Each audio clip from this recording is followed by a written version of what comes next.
Yeah, just 10 seconds.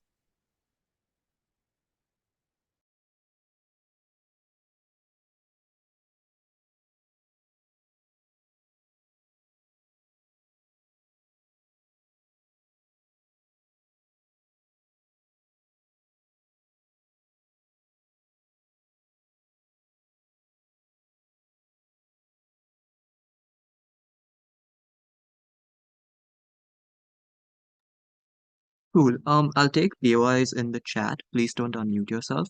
And I will take it around 5:30. I will ask for it. Having said that, starting my speech in three, two, one. Three pieces of framing. First, what does military support actually look like? We think military support means selling weapons or similar technology to Russia, right? Radars, satellites, and even any sort of advisory role in what measures they should take and all of those such things, right? But secondly, what are the other forms of support that can still exist in our paradigm and are like not included in military support? We think all forms of financial support and those things, right? So the point is that China can still engage in commerce with Russia. It can sell it other goods that are not directly like related to the military. It can still trade with it, buy its oil, and sort of conduct business as usual, but excluding this one class of goods that are like weapons and all of those such things, right? We don't think Op should have a problem with this. But lastly, then, what do we think Xi Jinping's interests actually look like? We think at a more surface level, it's just remaining in power and sort of meeting all of the targets set by his government. But more specifically, the way to meet these targets and stay in power involve China's reputation internationally, whether it's like a good partner to conduct business with and like have close ties to, but also China's own security in the context of like its relationship with the US and other powers who it may perceive as threats to it. But also the running theme throughout all our arguments will concern the Chinese economy and like how it performs throughout all of this, right? Because that is the what we think becomes important in maintaining sort of harmony within the Chinese state, ensuring the citizens are still sort of cooperating with the government and aren't protesting against it and all of those such things, right? First argument then, which concerns China's popularity internationally and its reputation and like on the global stage. Two sort of like cases within this, right? The first one regarding like how its internal perception happens, but like the Chinese people themselves, we think there exists a considerable diaspora of like young Chinese individuals who care passionately about human rights, right? It may seem a bit ironic since they don't get them like themselves in their own state, but we still think at a point where China is like now seems to distance itself from the Russian war effort, but doesn't actively help like arm Russia and fight in Ukraine. We still think this diaspora is like sort of addressed to a much greater extent. Where sure they may not get these rights themselves, but at least the government isn't actively like screwing other countries over in the process as well. And so we think they will sort of their concerns are alleviated to some extent as far as Xi Jinping's concerned, and they're taken care of as well. But more importantly, the external angle to all of this, and like how other countries and businesses are perceived when they do business with China, right? Let's make one like the first piece of this extremely clear, right? Countries and corporations want to conduct business with China, right? They have an incentive to continue conducting business in spite of the war in Ukraine, because at the end of the day, people tend to care more about their own bottom lines, right? Because their own needs are a lot more proximate. They still may feel sad about whatever's happening in Ukraine, but they still care if the prices for their goods or commodities increase, and they still want to conduct business because they still benefit economically. And China does offer them like cheaper goods and services and all of those such things, right? But the reason why it becomes harder for them to do so in the context of this military support is because the West now putting greater pressure on them to stop associating themselves with a party, with a country that's actively like doing like part of supporting Russia's war. Why is it exclusively possible on our side of the house to still sort of retain these people at a point where you stop military support and like although you may continue financial support and all of those such things? Because with military support, there's no ambiguity regarding what military intervention is for it. If you sell Russia weapons while it's fighting a war in Ukraine, there is no question over all those weapons could be used for some sort of other purpose, right? It's very clear that the sole purpose then becomes supporting the war in Ukraine, and it's a very direct endorsement of the war in Ukraine. And there's no argument anyone could run to sort of deny those things, right? So at the point where you conduct business with China, it's like you're very clearly supporting the Russian war effort too. Why is financial support still like maintaining enough distance from all of those things? Sure, we agree Russia still gets money that could very easily use to support its war and will likely do so, right? But at a point where there's enough ambiguity as to what this finance goes on for. You're still conducting business as usual and not directly intervening in the war. We still you can claim to support like it's in the interest of both countries to continue like forging these relationships, and you're simply respecting Russia's sovereignty and like regarding whatever it does.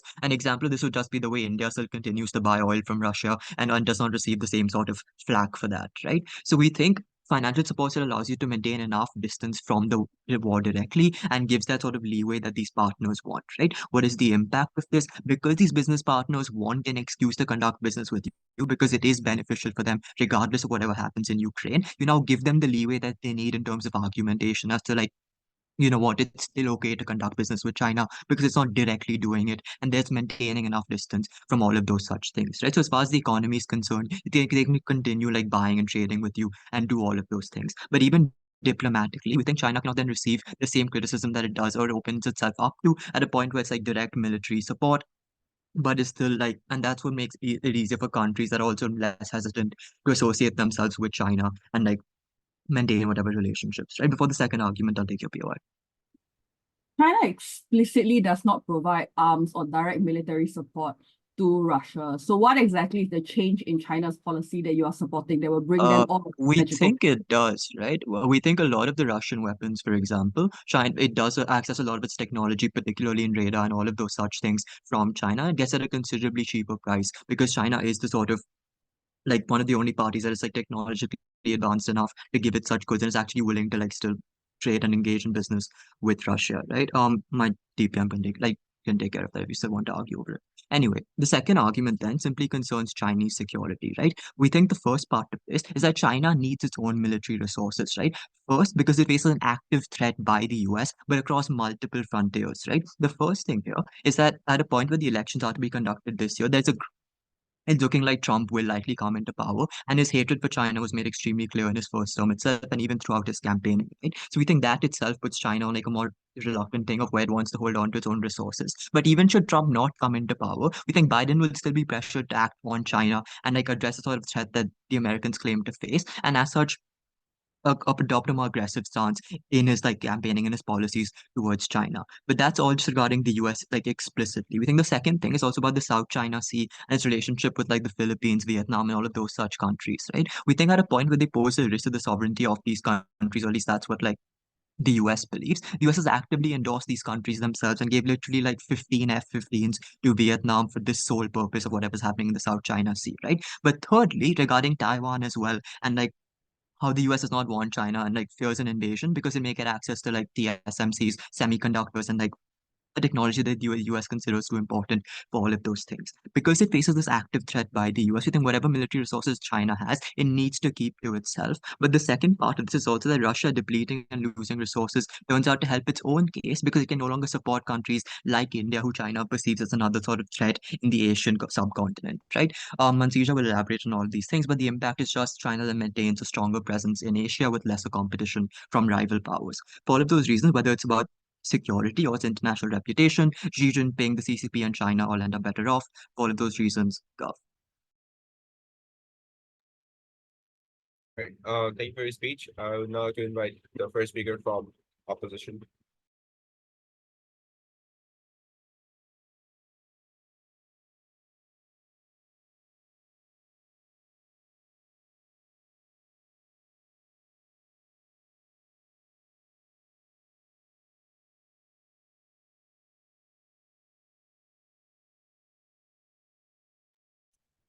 Wait, can you guys hear me and everything? Yep, all good. Great.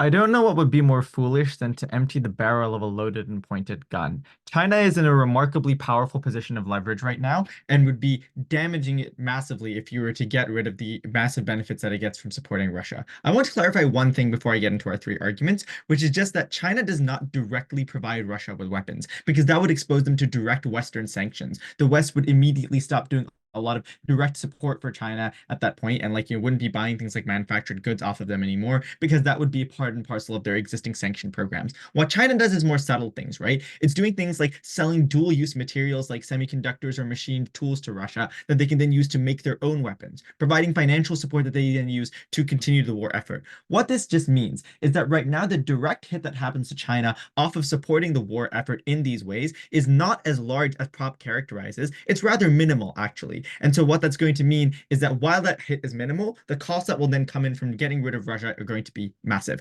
First argument on why this is economically toxic with China. The thesis of this argument is that China needs stable investment right now. China has been hit remarkably hard, firstly by the Evergrande crisis and the real estate crisis within China in general, that has meant that its markets have been remarkably shaky. There's been a loss of investment confidence into China and the money that it needs to try and transition to a tertiary sector economy. Manufacturing has been significantly weakened as a result of this. Post all of this, and the fact that, for example, the factory shut down for such a long period of time, leading to backlog and leading to a lot of its allies going to other actors to buy goods, now China needs to ensure economic security. There's been challenges for Xi Jinping from the Shanghai faction or from military elites being predicated on him not being able to turn over on important issues, being able to provide essential money for them and being able to provide them with things like patronage. So it's essential that he's able to provide them with the requisite amount of economic support, being able to make sure that they're ticking along. How does this happen then? Firstly, energy security is likely to be lost if you do this. Note that China has massive energy needs for its growing population, and the fact that it's now turned its factories back on as a result of these economic crises. China needs energy to sustain its pivot back to manufacturing after the crash of its real estate sector that has shaken faith in its market and downgraded Chinese bonds. It needs to be able to export more green goods and export more of these things to the rest of the world to sustain its economy. Note, it's gone to Russia in order to meet the energy needs of turning the factories back on. Russia has been the top crude oil supplier. They've been renegotiating like the Power of Siberia 2 pipeline and these kinds of infrastructure needs. Russia surpassed Saudi Arabia in becoming the top crude oil supplier to China over the course of the last year. And the risk that happens if you do not have this oil coming from Russia is massive. That is, in 2021, Guangdong and Liaoning literally faced power outages over this time because power became increasingly expensive. And this is only going to grow as China's needs grow, as I already characterized for you. Even if China has to pay over market prices for this oil, they will do it because they depend on the existing Power of Siberia pipeline and the stable proximity of the supply. Russia has limited sets of alternatives, and so therefore they're only going to turn to them.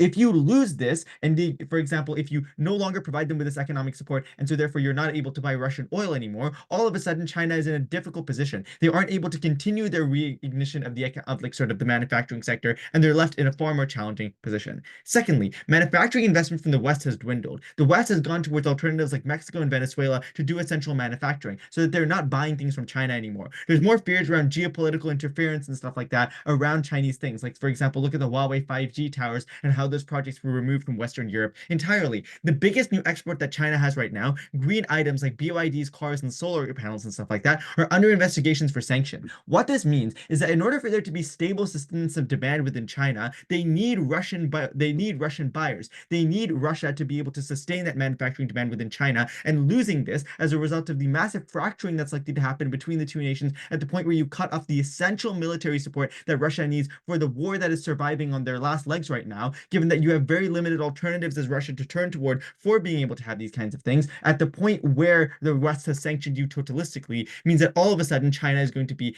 in a position where you aren't able to do these things anymore. There's a symbiotic relationship here that makes things far more challenging. This is important, firstly because these businesses struggle more if you abandon Russia because the stable demand goes away, but also because that allows for a basis for other things. The essential money to bankroll the military and appease your patronage networks, to give the flexibility to revitalize poor areas affected by COVID, to put in BRI projects that are under the risk of default. The power of these things relies on this stability, which is undercut by losing Russian demand. Secondly, on the military, the thesis of this argument is that China should not abandon the support of a Russia that's on the brink of winning the war. This weakens China's military directly and into the future. I argue that Ukraine is likely to lose the war. Their main support comes from the US and Western Europe, which is under strain as more and more right-wing parties within Western European elections come into power over the 2024 European Parliament elections. And under the US elections, it's likely that whoever wins is not going to be supporting and bankrolling Ukraine to the same degree. Aid is going to be continuing to dwindle over time. A Ukrainian army is devastated infrastructurally, militarily, and in terms of the intelligence that it receives. And northern regions' territory has already been lost significantly. So Ukraine is going to have to come to the table to negotiate. Russia is going to win. So cutting this off is foolish, and it is inevitable that in a war of attrition, the far bigger actor is going to win out.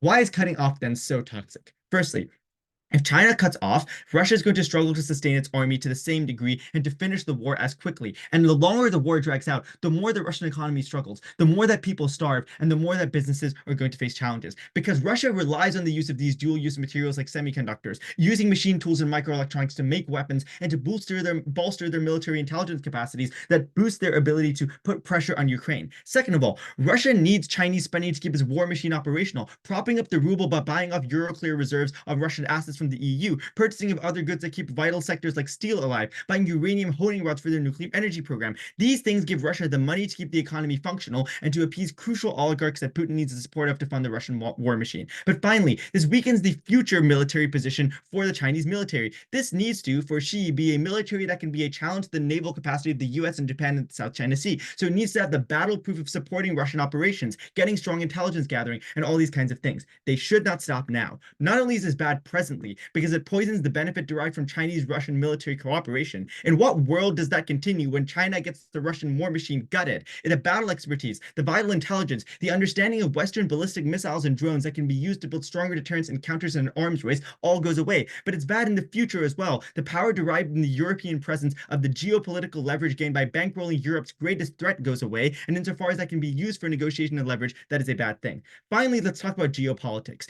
China abandoning this bloc weakens the credible challenge it can pose to the West and significantly weakens its ability to have a Russian challenge. Why is there a reliance from Russia? Because China was essential in helping Russia dodge and adjust to sanctions, circumventing the SWIFT system and holding new reserves in the yuan so the ruble doesn't tank, buying up ruble reserves to prop up the currency and evade secondary sanctions. This matters because China needs to show its allies that they don't just rely on economic support. It weakens the ability for Pakistan to challenge India because they need to know that China will have their back with the guns if it's necessary, which stops India from incurring on more Kashmiri territory. The alternative is more of these allies defecting to the US, weakening China's global position to challenge the US and weakening the benefits they get from their allies. China benefits from Iranian LNG, from access to the sea through Pakistan, and the risk of losing these or marginalizing these is far, far greater. Right. Thank you for your speech. Just to note, please make sure not to exceed 7 minutes and 15 seconds while speaking. All right. Thank you for your speech once again. I'd like to invite the second speaker up top for their speech. Yeah, just checking if I'm loud and audible. Yep. Yep. All right. You guys in the chat. I'll take one. I'll start in 3, 2, 1. They have two claims. First on economy, second on security. On economy then. The claim is that both parties here have a symbiotic relationships, but we would posit it's not because both parties are a different state. What do I mean by this? Point is that Russia still has to sell oil even if China pulls out of this military support because Russia has no other buyer. So even if China is their biggest buyer right now, Russia cannot really pull out. Otherwise, they have no other sources to sell oil money. Nord Stream pipes going to Europe and going to United States of America are currently closed right now, which means that because of the Western sanctions, Russia cannot sell oil to anywhere else, which means that the buyers which currently exist for Russia are extremely limited, which is to say that only China and India are the ones were the large proximate players for Russia from which China and which will buy Russian oil. This is important because the argument is dependent upon the idea that the moment China pulls out of military support, Russia pulls out of giving them oil. We don't think that's likely going to be true. The reason is really simple. So if Putin has to continue funding the war, it still has to continue selling the oil regardless of the sanctions, and the only place it can sell oil to only remain in Asia, which are China and India being its biggest partners. I'm not really sure why exactly they necessarily pull out.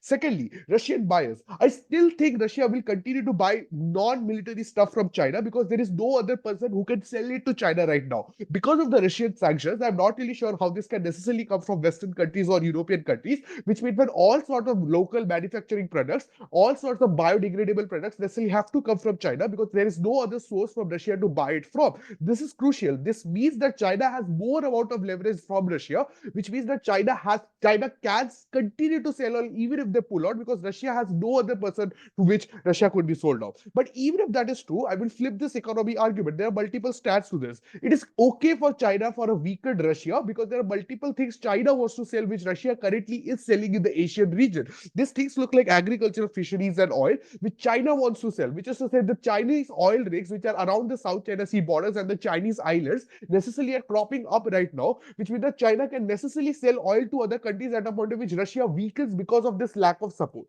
That is important because now China looks like a source which can sell oil to multiple other Asian countries, which Russia was doing currently. This is important because China looks the legitimate source of this. Secondly, if Russian economy weakens because of the pulling out of the Chinese military support, it allows China to enter agriculture and fisheries market, which Russia is currently dominating around Asia and the Eastern Europe region, because now Russian economy dwindles because of this, and they are not able to sell these products in the first place. All of this is good for China because this helps Xi Jinping on the long term to capture industries which he hasn't captured in Asia currently. Things like oil, things like agriculture, things like fisheries, all of those things in which Russia has dominated for far too long. Why Russia's economy will weaken because of this? There are few reasons for this. Firstly, the weakening, the moment it gets announced that China is not providing military support anymore, this looks like this is a speculative news which is bad for Russian stock market, which means that Russian companies and the oligarch companies which are directly funding Putin right now struggle because of this, at a point at which their company stocks dwindle, but more importantly, they go into bankruptcy because they are not able to sell these products in the first place. But secondly, and more importantly, this also means the propensity for Russia losing the war is more and more. Their argument is that Russia is winning because of few reasons. I would posit not, because there are few reasons why Russia is going to probably lose this war. But even if at the worst case, even if these are two competing analysis, at least this means that the war continues to happen and it's at a stalemate. Why it is going to happen in this way?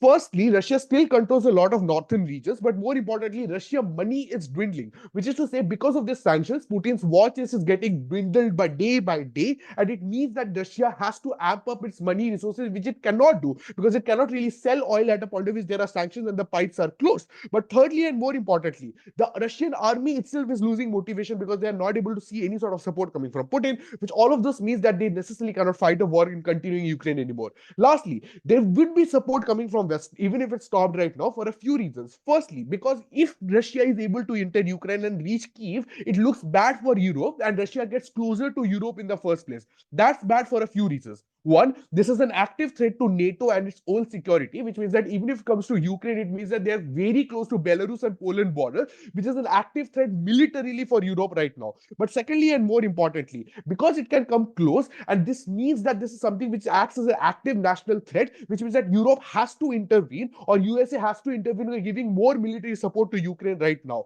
which means that all of this is part of, like, if Trump comes to power, this will anyway happen because he necessarily has spoken about how he wants to fund the war against Russia. What does all of this proves to you? Few things. One, their economic argument doesn't stand in this round because it assumes that the moment China pulls out of military support, Russia pulls out of, as well. We posit to you Russia cannot. Has to compulsorily sell oil to Russia, to sell oil to China. It has to have buyers buying products from China because there is no other alternative for Russia to exist. Which means that if Putin wants to rebuild its war chest, the only source of income Putin has is by selling oil, is by buying stuff from China in the first place. Before I move on, POI. So on the one hand, you're saying that Russia has no choice but to sell to China because they're the only buyer. On the other hand, you say there are massive benefits to China because they can now take over all these Asian markets that Russia is currently flooding with products that the Asian countries are buying. Which one are you actually standing for? Russia will continue to flourish in those markets if it continues to do well. Our idea is that currently it is struggling and we want to make them suffer more so that the flooding of the market which Russia was doing, it continues to dwindle and China is able to take over, which means that on a long term, China is able to take over. What benefits exclusively get? First thing, on economy then, there are few things which Russia economy, I've already talked about this, which is to say, one, based on companies' reputation. So even if China is not directly selling them weapons, the fact and the reports which state that they are cause enough backlash for companies to force them to pull out of China and go to Vietnam and India right now. The moment China says that we are not doing anything militarily, allows companies to stay in China. That's good for a few reasons. One, it allows Xi Jinping to continue its manufacturing plants and not shut it down, which is happening right now, which means that the struggling economy which China has necessarily gets restored in the first place. But secondly, and more importantly, it's good for Chinese security as a whole. No engagement coming from the fact that they cannot afford to give out military resources to Russia because of a few reasons. The active threat of USA is looming and it's large, which is to say that because US military is just so big, you need all hands on deck coming with USA is an active threat. This is happening in a few ways. US selling F-15s to Vietnam and Philippines. All of those reasons prove that because security and economically this is important, China cannot afford to do this. Couldn't be more proud to propose. Thank you so much for that speech. I would now like to invite the second speaker of op, whenever they're ready. All right. I'll start in 3, 2, 1. See, the problem with just listing out random arguments that span across different timelines and trying to smash them all into a case together is that you end up not actually making a lot of sense. So let's deal with this debate chronologically. The first question we need to ask is there a benefit to China right now in the short term to pull out support from Russia in terms of their war with Ukraine? Right now, not afterwards, not if Russia becomes weaker in the future, right now. One, there's no actual benefit. Let's talk about reputation. They said companies are more likely to invest in China now because they care so much about China's support of Russia in the Russia-Ukraine conflict. This is empirically untrue. Most companies do not care, mostly because reputational risks are relative. So even if companies care at all about human rights, the funding of Russia, which is not even direct military aid, and they're also not the only country providing that financial support, it's only one of many things that companies might have an integrity concern with China with. Like, for example, the fact they continue buying sanctioned Iranian oil. Like, for example, the fact they're still allies with North Korea. I'm uncertain what exactly the change is in terms of reputation that will make companies suddenly revive the Chinese economy on the basis of them stopping not direct military funding, mind you, but dual-use technology to Russia that is within the laws of the sanctions and the language that has of the sanctions that have already been passed. So that's not a benefit. Two, they tell us there is a benefit because they are going to be fearful of US reprisal. That also doesn't make sense. This ignores everything that Wajeeh told you earlier about how the situation in the US is in fact currently in reversal. Trump has promised that he will recall all US troops in Ukraine, as well as cut all support. The far left and the far right, the Squad and the Republicans, have for once agreed that they are sick and tired of money going to Ukraine, and no matter who wins the coming presidential election, it's almost certain that Ukraine is going to end up with less military aid right now, including the fact that the Israeli conflict is currently the most pressing matter for US aid to go to. 3, they said beleaguered Chinese economy cannot afford to continue providing Russia with aid. We agreed the Chinese economy is not doing the best, but that also belies the fact that the Chinese economy remains strong. So, for example, their capacity to be able to buy oil from Russia means that they're able to then funnel that oil and energy security towards their businesses, which is significantly more important than just capital outlay, because it allows their industry to continue working. Secondly, the dual-use technology they provide are also things that they are currently selling to Russia. So that's also income on their side. But thirdly, China is already the leading producer of a lot of these dual-use technology anyway. It's not actually a substantial burden on the Chinese economy. There are other things that China is spending that money on. But also, and crucially, the strategic benefits of these forms of capital outlay far outweighs the harms for China. And crucially here, what we need to realize is that the reason why China cares about that continued relationship with Russia is because not only is there a benefit to them now, there's a benefit to them in the future. So I'm going to talk about the interim period. They said Russia's not going to stop selling oil to China because China's the only buyer. This is just, again, empirically untrue. There are only price caps on Russian oil because the rest of the world realizes they can't survive without that Russian oil. In fact, there are dark fleets that go through Asia every other fucking day that basically bypass these price caps. And the US turns a blind eye to it because the high prices of oil and gas within its own country is causing massive electoral problems for Joe Biden. Russia can find other buyers. It might be a bit difficult, but it doesn't mean that they cannot. But secondly, as well, they say Russia has no choice but to continue relying on Chinese support. Look, the war is going to be won by Russia. They say that Russia is currently losing. Russia has made several tactical advances against Ukraine just over the last couple of days. They've made several wins. The Ukrainian economy is basically destroyed. Their troops are also dwindling, and the US is withdrawing support. There's only so much time that they're going to be able to continue to function. So then what happens after that war. Yes, Russia might take longer to win that war, but I think within the next 2 to 3 years, when the US withdraws support, they will inevitably win. Here's why it's good for China to maintain these close relationships with Russia. One, they are correct. China does have a little bit more leverage than Russia right now because Russia is more dependent on them. But it's actually good because that means that China currently is able to dictate the terms through which the post-war relationship between China and Russia can function. Crucially here, what we need to realize is that the irredentist claims of Russia are exactly the same as the irredentist claims coming out from China. The idea that Ukraine is part of a pre-historical motherland is the same claim that China is using in areas like the South China Sea with regard to Taiwan and regard to Hong Kong as well. Just in terms of being able to present itself on the international stage as a ally that has credible commitments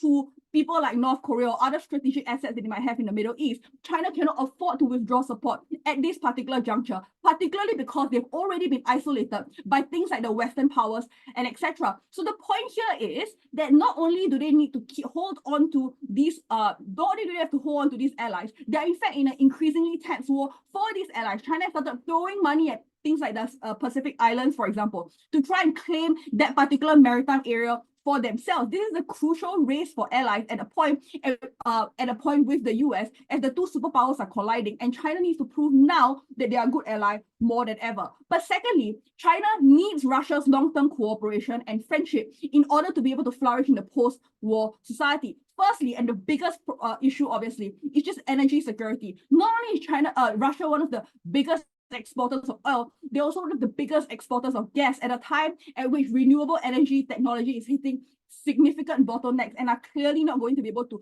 subsume what energy needs are. And China's increasingly growing industry, the main competitive advantage that it has, that it's trying to use to fight against the US, is going to be reliant on that continued collaboration in order to be able to flourish. But secondly, they also need stronger cooperation in terms of things like research, technology, collaboration, things like diplomatic support. The idea here is that China versus the US alone perhaps may not be able to go further. China has its own domestic problems, things like a falling birth rate.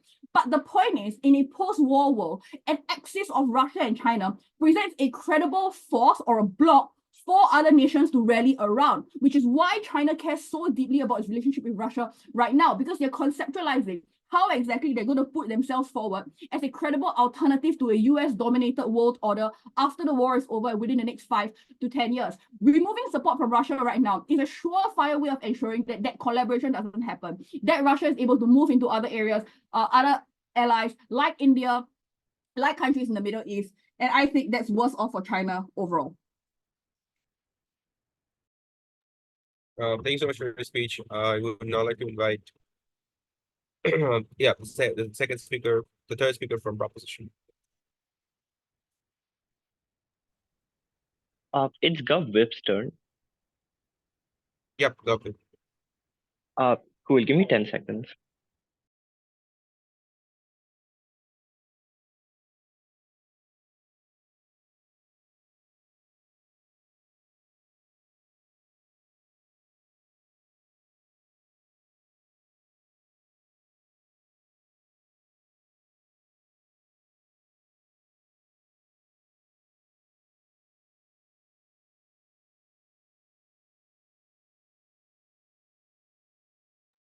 Cool, am I audible?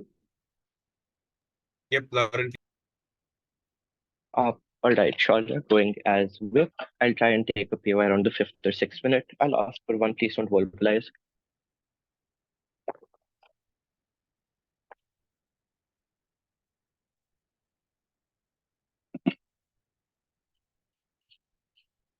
Cool. Starting my speech in 3, 2, 1.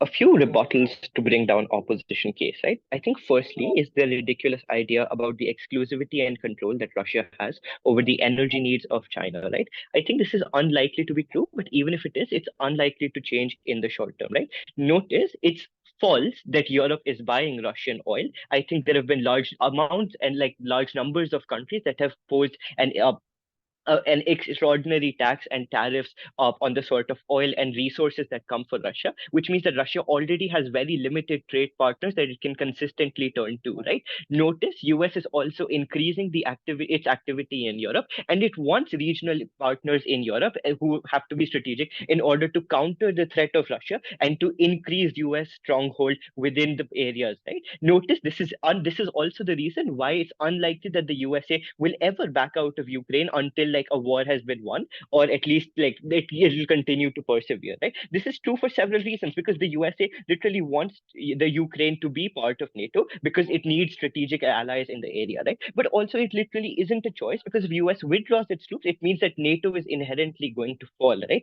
United States can't really have that, which means there is going to be continued resources that are being poured into Ukraine, and it's unlikely that Ukraine wins the war. But what is more likely is that a stalemate is reached after several continued years of war, right? But notice what all of this means for China is that the war goes on for longer and that Russia is significantly weakened for a longer amount of time, right? Notice this is where we come in and we tell you that China is significantly better off being independent of Russia, right? Because notice what is their entire argument. They'd like to tell you that Russia will eventually win the war, and you need their support versus the United States, right? I think there are two likely outcomes of this. Firstly, if you don't pull out of China, well and good, but corporations end up pulling out from you, right? I think the entire mechanisms of corporations not caring about reputation is flawed. But even if I am to accept that, even if corporations don't care about the countries that they're associating with, notice that the native countries of these corporations do, right? Which means these corporations are likely to be taxed heavily on any product that is sort of produced from China, and B, if like the military alliance is so strong and continues on a global optic scale, then I think the pressure against these corporations and their native companies who continue to trade with China is going to increase exponentially, right? What all of this means is that sure, maybe you're able to continue supporting China with these so-called dual-use resources, but this comes at the expense of your own economy, because these multinational corporations who you want to like produce stuff in your company, they just end up facing inordinate pressure and moving back to other alternatives, right? Who are likely to be regional enemies of you, like India, like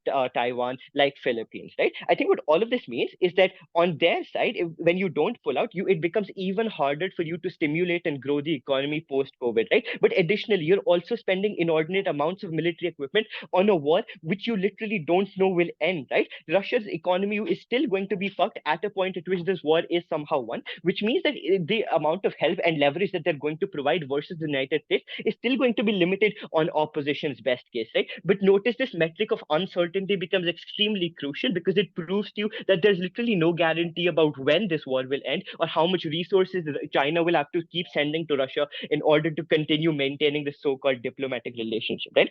On our paradigm, China is still able to maintain the economy and consolidate enough military resources to prepare for threats, right? But additionally, we're able to give mechanisms through why China becomes a major player in the trade market when Russia is weakened, right? I think Russia continues to spend more and more of its economy and investments in the war. But what all of this means is they become less dominant, right? I think China becomes more dominant in the Asian market, and allies are more likely to turn towards them, right? Because if Russia keeps suffering and countries are dependent greatly on China for all of the cheaper trade and labor that they're able to provide, I think by eliminating this trade competitor that you have within Russia, you're able to increase the level of dominance that you have. You're able to increase the level of power that you have within other regional allies in Asia as well, right? But also notice what all of this means is that what all of this ends up meaning is that China is going to be significantly better off in the long term, because you are able to establish greater control and you're able to consolidate power, right?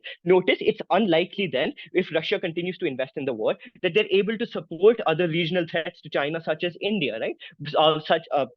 Such as India. I think what all of this ends up meaning is China faces significantly lesser competition on a geopolitical scale. They're able to establish long-term security. They're able to consolidate military power to also counter the threats that come from US with regards to their funding from Taiwan and Vietnam, right? But notice on the short term, then I think it's still important for China to set up this precedent that makes these corporations stay, right? Because if the economy is indeed as fucked as this currently is, it becomes extremely crucial for China to retain these corporations, right? I think this metric of collectivization and like retention of corporations is extremely crucial towards maintaining your current economy, because in its absence, I think both China and Russia continue to suffer at inordinate paces, right? I think this becomes exponentially worse then for Xi Jinping, because you also lose out on a lot of your reputation, particularly with young demographics, right? You no longer have these individuals who are able to earn significantly enough, because there aren't enough corporations that want to engage with business activities in your company, in your country in the first place, right? This leads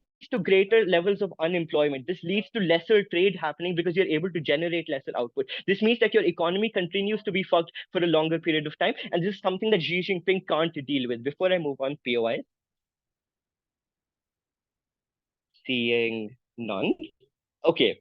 Two metrics then with which to judge the debate. I think on the short term, if we're able to establish clear mechanisms for continuing and like recovering China's economy, this is going to be greatly beneficial for Xi Jinping's political image, particularly within his own country, right? But I think on the external front, then, when you show that you're not actively supporting an act of war that the entire world is raging against, and rather only dealing with aspects of trade, I think you're likely to be able to create greater political allies rather than siding with a losing war, or at least a war with great levels of uncertainty, right? But also notice then, I think China is able to establish a greater position of geopolitical trade when it's able to eliminate any competition that comes from Russia, right? Ops best case is that, oh no, Russia will stop giving you oil. But notice Russia literally isn't the only alternative. China has greatly improving ties with Saudi Arabia, who are constantly getting closer. And plus, China already has its own oil pipelines and ports in development, which it will be able to use, right? What all of this means is that China's dependence on Russia is very little, but Russia's dependence on China is significantly greater. And we're able to prove how in the short term we maintain more economic growth, and in the long term we're able to consolidate military strength to not only counter like threats from the United States, but also just increase the level of dominance that you have with regional partners, increase security, increase the optics of Xi Jinping. And for all of these reasons, because these are the most proximate needs of Xi Jinping, we win this debate. Right. Thank you so much for your speech. We now to invite the third speaker from opposition for their speech.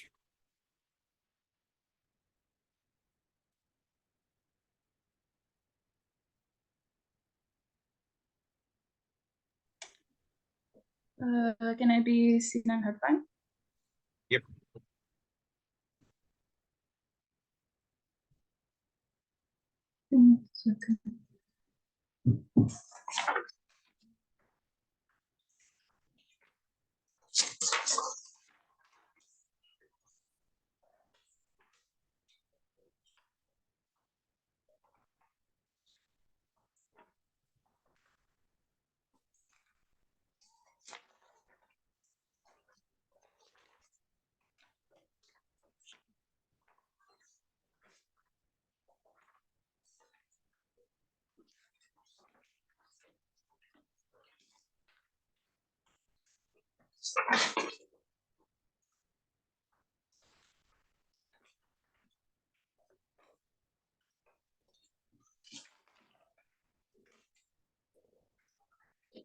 Okay, cool.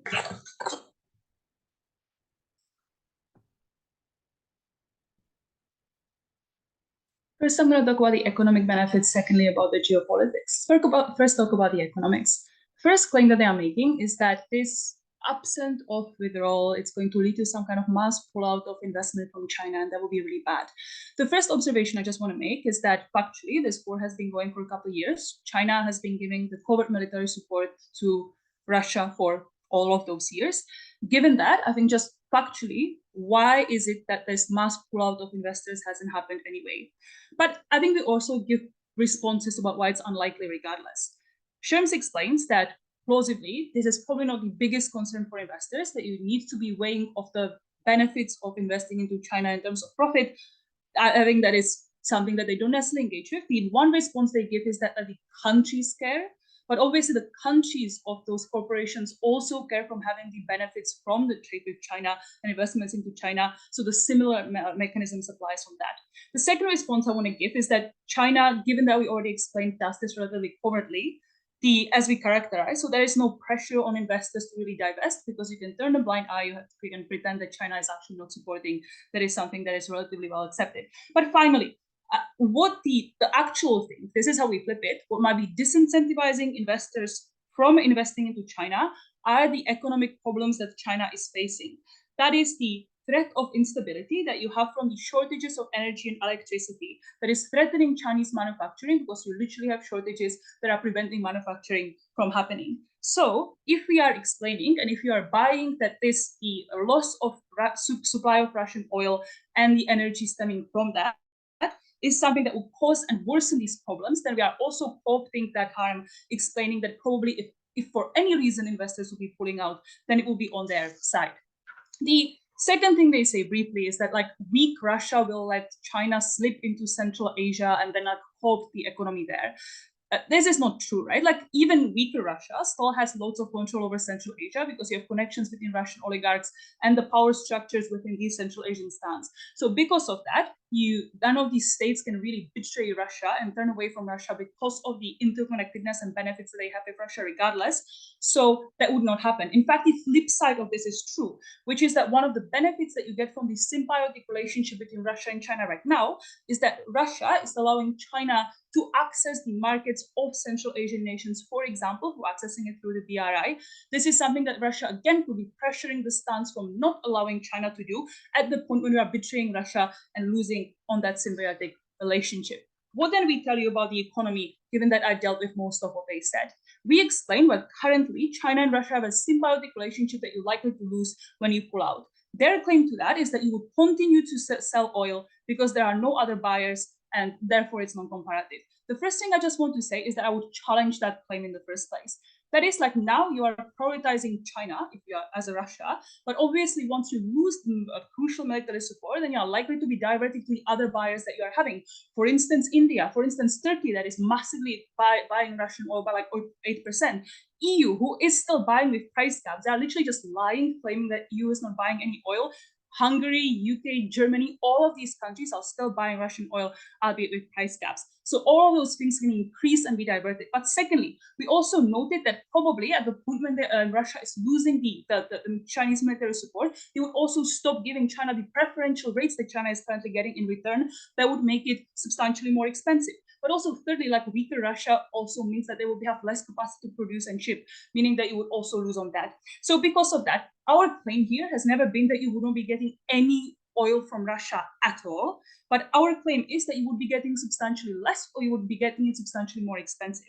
And I would note that Wajeeh explains from the beginning of their speech that even a marginal decrease, and we'll posit it's a quite large margin, is a massive harm for China, because currently the biggest problem that China is facing, probably one of the biggest, is the energy demand for being able to like restart their economy, for the energy shortages, because like China literally has the coal, what do you call it, coal factories dysfunctioning, leading to mass shortages and like the problem to support their manufacturing. So even if it's a marginal increase in prices and marginal increase in the amount, that is a mass harm on Chinese economy that we should not be risking.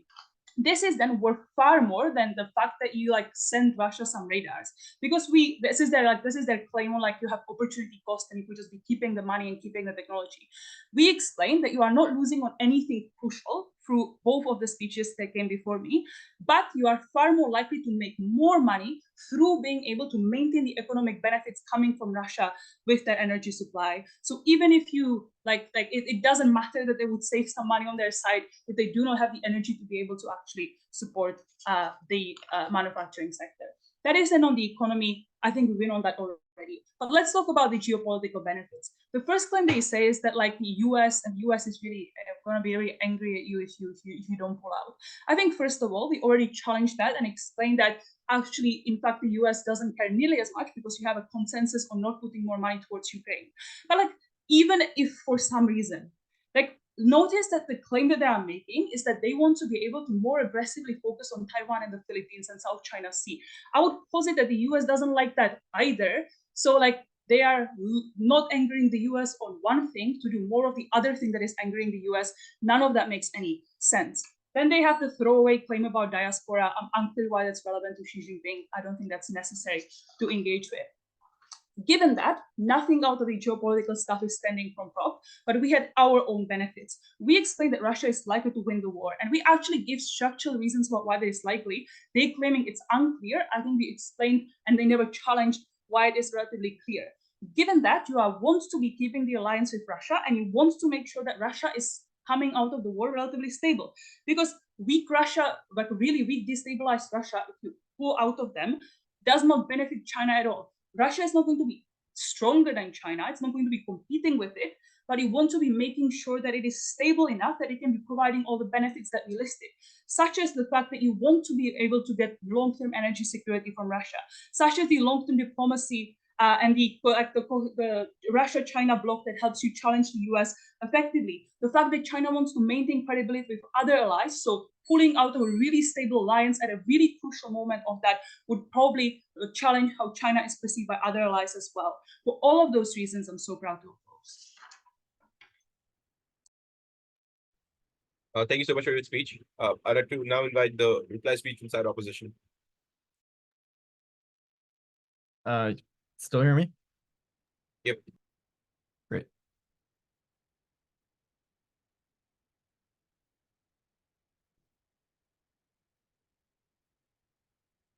Empires rest upon houses of cards, and to try and collapse them will gut them in their entirety. I want to start by winning this debate independently, because the economy is a means to an end for Xi Jinping, of keeping things like the military going, of keeping your allies alive by funding BRI projects. So for Xi Jinping, military and geopolitical power seem to clearly matter more than just the Chinese economy independently. This is where we independently win the debate in two different ways. Firstly, that doing this will undermine the power and lose many allies from which China independently benefits. China benefits from access to the water of Pakistan through trying to access to like the big project that goes through all the way through Pakistan, or oil that they get from Iran, for example, as a supplementary actor. This is important for their economy. It protects you from a single drought or crisis hitting your economy hard enough and increasing your trade costs to the point of a loss. It's important for the ability of Xi to ensure a strong China, which means at the point where your military is no longer one that can be dependent upon, your allies start to defect. That is what happens when you no longer, firstly, get the benefits off of collaborating with the Russian military, of understanding the Russian weapons that were used on the ground in Ukraine and being able to develop alternatives and being able to develop redundancies to those so you can be ahead in the arms race, but also being able to just have the aggregate military power of collaborating with the military as large, as battle trained and battle hardened, and as provenly effective as Russia that is gathering up the northern territories right now. Secondly, the undermining of the Chinese military directly also matters. You, as China, want to be able to give a threat in the South China Sea, to keep the US on its toes, to have power in Taiwan, and to have a deterrent. If China doesn't support the war machine, you will not get that intel. You can't be the big deterrent that hangs over Europe's doorstep anymore. And so, in terms of having the allies that China needs for trade, economic, and military reasons, and for the direct support of the Chinese military, both of those things collapse at the point at which you pull out of the support of the Russian military. The third prop challenge to this is that there could be high costs. You don't know how much Russia is going to need from you. Let's concede this in its entirety. China will foot the bill. They need a strong military or their allies are going to defect to the United States. They do not care how much it will cost in the immediate term. They will foot the bill on this. Let's say you think that the economy matters the most in the debate. I think Lucie won that for you already. How do they claim that Russia will respond? They say that they need to keep buying, but Lucie told you that Russia will stop providing preferential rates, or that they will buy less as retaliation and stuff like that instead, and go sell it to other actors. And even if they don't buy less, it is true as a nature of the function that even without any retaliation, when you sell Russia less things, less semiconductors, less machining tools, they will give you less money that is going to your manufacturing sector. And the marginal loss here matters. In the same way that you'd be happy to get some extra money from IA funding, but you still want your job income to pay your rent, you can still make some up and down big rents from selling BYD cars in Europe, but you need the stable demand as the basis of all of it. This coming under threat, firstly, is bad for the backbone of your economy because it makes it shaky. It means you risk power outages. It means manufactured goods can't be as cheap because you have to pass on the higher energy cost. But secondly, the threat of your fundamentals fluctuating means that you risk losing crucial investment and that businesses are going to be struggling much more to be able to actually have that investment that will keep them alive, allow them to expand, allow them to reduce costs. Their only counterclaim to this is that businesses will leave because you're supporting Russia. Nonsense. When China literally backed the junta that committed war crimes in Myanmar, I didn't see Tesla scaling down their attempts at cracking China's market or foreign firms scaling down. But also, how would it even affect a company's calculus? Never proven out of that side. Gut check the argument, right? They say the US military is a threat, but insofar as the US isn't going to invade China, this is marginal at best.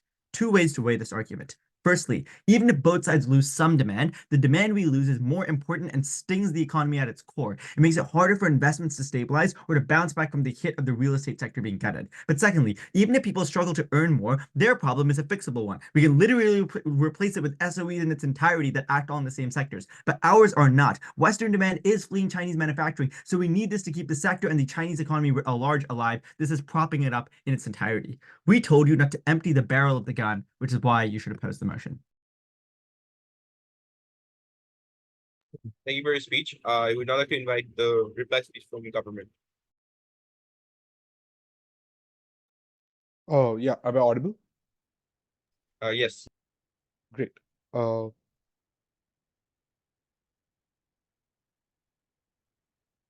start in 3, 2, 1. They have few claims. The first claim is about economy. The only thing which they have here to talk about is two things. One, we get some extra money by selling them things which we sell in terms of military support.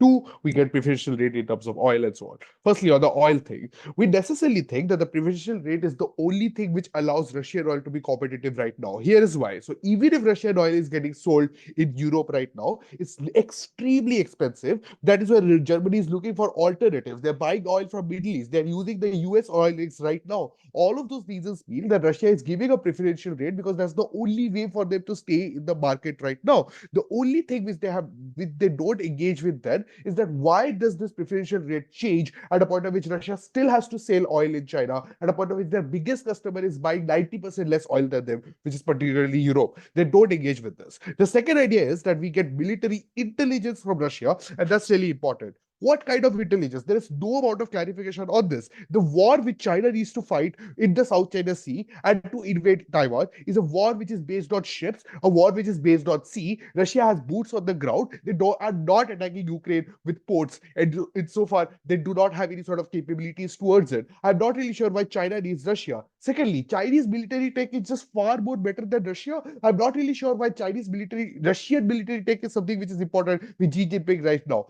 But even if all of this is true, I'm not really sure why this necessarily stops at a point at which they can still exchange intelligence on their own regard based on expertise, right?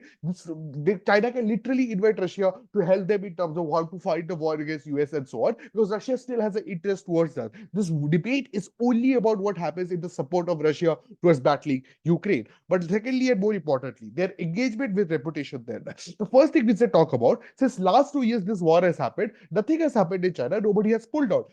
But their LO literally explains in the last 3 years, we necessarily have seen companies pull out in long numbers, and we have gone to Vietnam and India. We know that the reasons for this is multifold, but one of the reasons which Xi Jinping can quote is that work-wise, we are not supporting a war in Ukraine right now. We are making our ends meet, and that is why companies need a reason for this to latch on, and they can cite this reason to stay in that particular regard. But more importantly, here is a bunch of stuff which they have not engaged with at all, which stands undisputed. The first thing is on long-term economics. We think that Russia and struggling and weakening of Russia as a whole is a good thing for China because it allows Chinese agricultural, fisheries, and oil market to enter Asia. Their response to this is, look, China needs Russia to enter in Asia. I'm not really sure why. Estonia is already dealing with China. BRIs have already started in Central Asia and Eastern Europe. I'm not really sure why they're dependent on Russia to give an approval, and then they can pivot towards China, which they already have without any sort of Russian approval. This is something which is extremely unclear. But secondly, and more importantly, this also means security. Their argument is that USA is not invading China anytime soon. Sure, they are not invading, but China is invading South China Sea, and Philippines and Singapore and Malaysia and Indonesia don't really like that fact. But more importantly, Taiwan is also not liking the fact that China is invading them. US is helping all of them. You need all hands on deck to ensure that you necessarily are able to help them rather than giving out your bunch of stuff to Russia, which doesn't really work. The last engagement towards this is that Russia is going to win the war anyway. You have to be an ally for them. Firstly, if you can be a diplomatic ally without any sort of military support, China has already done this for Crimea, where they were necessarily vetoing down resolutions in Security Council. I'm not really sure why that cannot continue. But more importantly, this long-term support of allyship is not dependent upon military support, because Russia also doesn't have a lot of allies. You can necessarily only cite a few Central Asian companies and North Korea, which means that Russia still leads China as a diplomatic support, even if China is not funding them militarily. So what's the benefit of China then from not supporting them militarily? One, it weakens Russia on the long term. That helps you. It allows you to have all hands on deck when USA is getting aggressive. It allows you to fix a reputation, which you cannot completely fix, but at least it gives you a leeway. Could not be more proud to propose. All right. Thank you so much, everyone. Your request to cross floor shake hands digitally, obviously. And please wait outside. This this breakout room for the result. We'll call you back within 7 minutes maximum. So please don't go away from your devices. Thank you so much.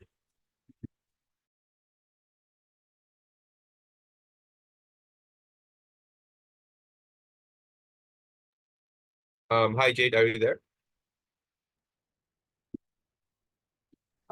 Yes, sorry. Hi. Yeah. Could you Pause stop the the recording now? Yeah, sorry. Thank you so much.